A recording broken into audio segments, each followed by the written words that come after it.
All right, so my name is Dave Holsinger. I'm running as a Libertarian candidate for City Council in Ward 8, which is the Kingfield, Bryant Field neighborhoods in South Minneapolis.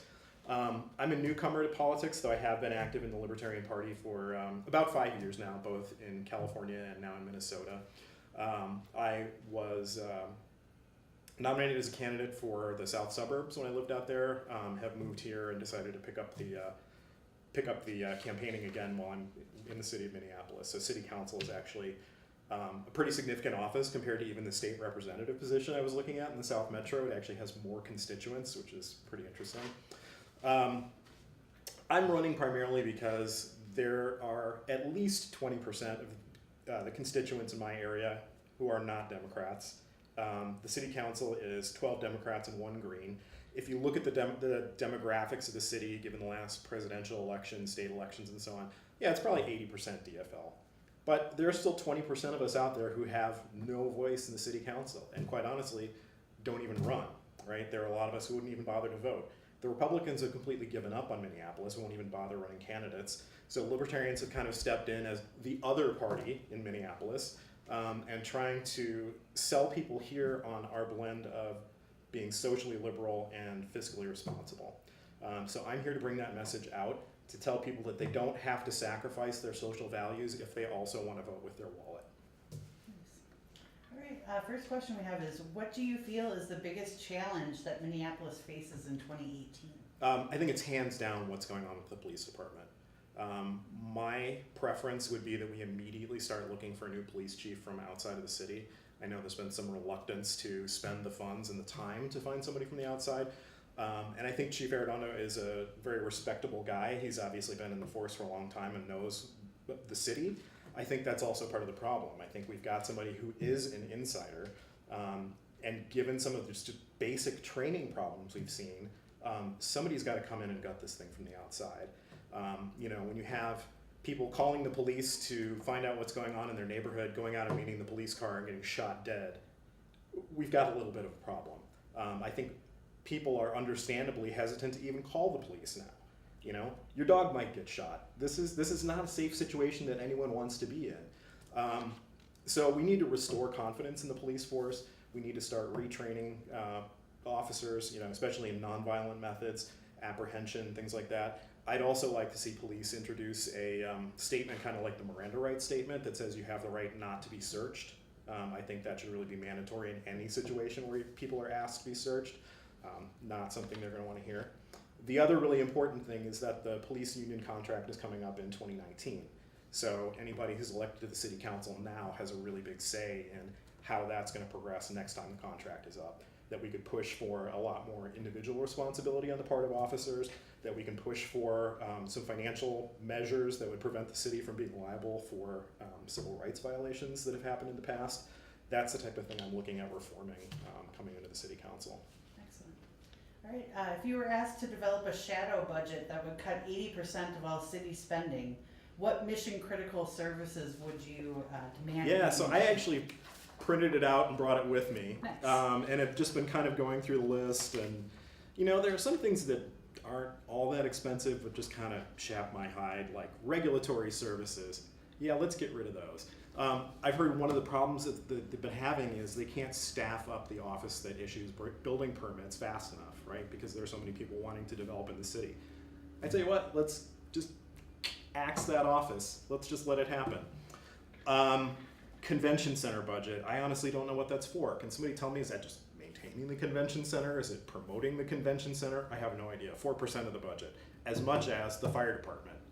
So is that in balance? Probably not. Police at 11%, I think I'd like to see that cut pretty substantially. We don't necessarily need to cut the number of officers. We do need to cut the amount of programs that are going into more or less useless programs, trying to engage officers in the neighborhood that really haven't panned out. I know some people know their neighborhood officers, really like them, but there's so much distrust in so many areas that it's obviously just not connecting. You need to take that and completely rethink it. Public works always seems like kind of a waste of time.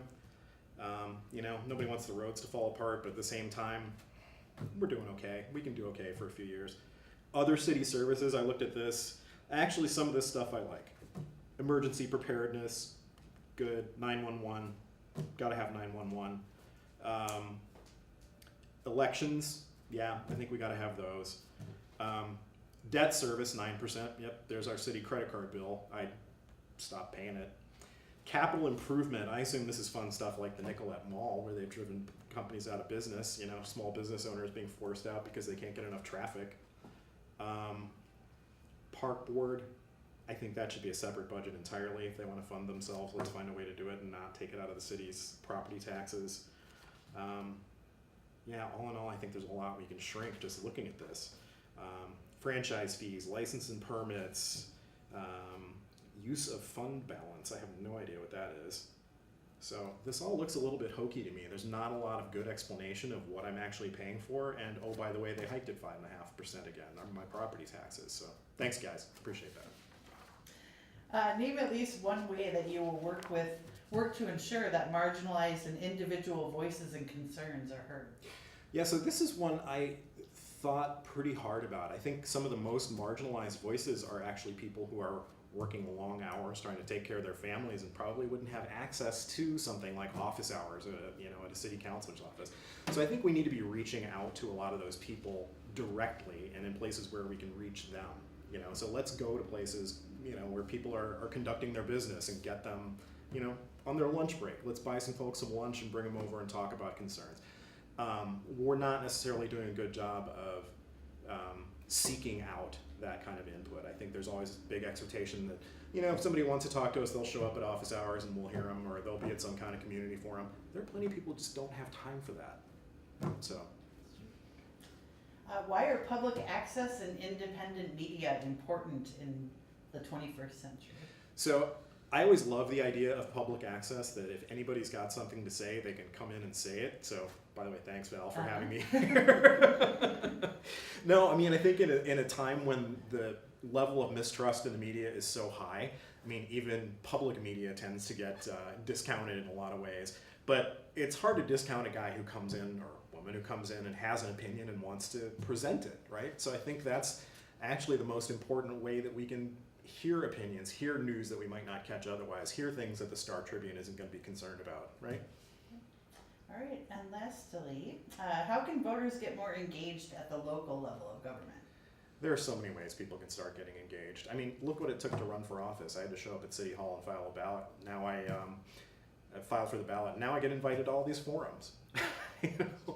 This has been very educational for me, and I know plenty of organizations now that I wouldn't have come in contact with otherwise. There's a lot of stuff out there, and I wish there could be an index of this type of organizations that people could find and reach out to. I talked to Isaiah last night, who's a great church group doing a lot of good social justice work. Really didn't know they were there. Some of that's probably on me, but at the same time, if you don't happen to read the little, neighborhood publications that get sent to you, you're easily going to miss that kind of thing. I think it's really in a lot of areas just as simple as, meeting your neighbors and talking to them about some of the concerns. I'm sure there are plenty of places you can turn to get you started and getting involved. Is there anything else you want voters to know about you or your campaign? So, one of the things that got me into the Libertarian Party originally was having lived in two Democratic cities, Chicago, Illinois, and Oakland, California. Both of them have been run by Democrats for decades, kind of like Minneapolis. And both of those cities are kind of synonymous with failed city management. So I came here and really didn't want to see the same thing happen again. I don't want to see a city council that's completely out of balance in terms of opinion. I don't want to see the same type of groupthink happen where people tend to keep spending money on programs and not think so much about how they're going to get financed or how they're going to run over the course of the program. So a lot of these things need to be sunset after a few years, and it's just never thought about too much. You look at what happened in Oakland and Chicago. They ended up in kind of a death spiral where eventually they couldn't fund all of these things, kept raising taxes, and the gap just got enormous. So, we were paying 9.5% income tax in California. The sales tax was 9.75%. The property taxes were insane. And what was I getting out of the city? They couldn't even fund the police force, right? So this is what we need to avoid. Any of this groupthink, feel-good type of projects, trying to build even more on programs that are still there without, wondering if they've run their course. This is really important stuff. And I think having a voice on the city council that can, put a little bit of distance in between these people and what they've been thinking about all along is going to be pretty important. I agree. Thank you very much for coming in. Sure. Thank you.